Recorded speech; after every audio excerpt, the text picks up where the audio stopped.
So, this was the opportunity you guys wanted last year, right? How does it feel being here for the Elite Eight? I mean, it feels great. It's, I think for our kids, a little bit of, hey, we're playing for last year's team as well with it.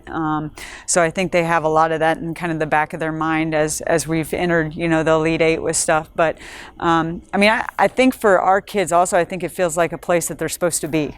This is kind of a habit, hopefully, for them and a habit going forward for us. But they're excited. We're ready to get going, though. So you guys have Charleston in the first round. What have you seen so far preparing on film that's going to get you ready to go on Tuesday? Yeah, well, they're obviously a very good team if you're this far. Probably the most athletic team we've seen all year, from even top to bottom. They got two kids that are stellar athletes and very, very skilled.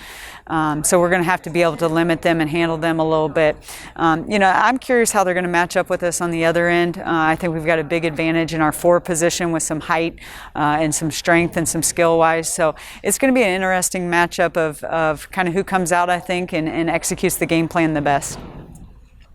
So Charleston is likely the most athletic team you guys have played all season. How do you adjust to a team like that?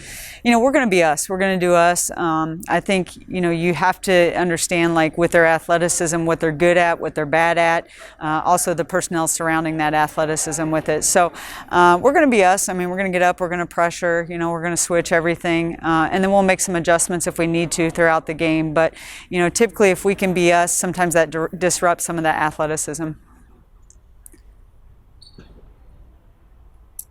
So what does Drury have to do to be effective against this team?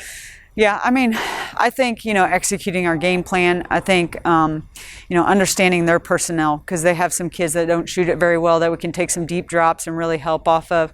I think rebounding is going to be huge. I've said that probably the last 10 games that we've had. This is going to be a stat that's going to be really, really big for us. So, if we can come out and we can execute the game plan, understand personnel, and we can rebound, I think we'll be in a really good position. Definitely. So what's life like in the D2 bubble? It's boring. No, it's different. You talk about for us, this morning we get up, we eat together, we go to testing together, we come to practice together, we go back, watch some film together.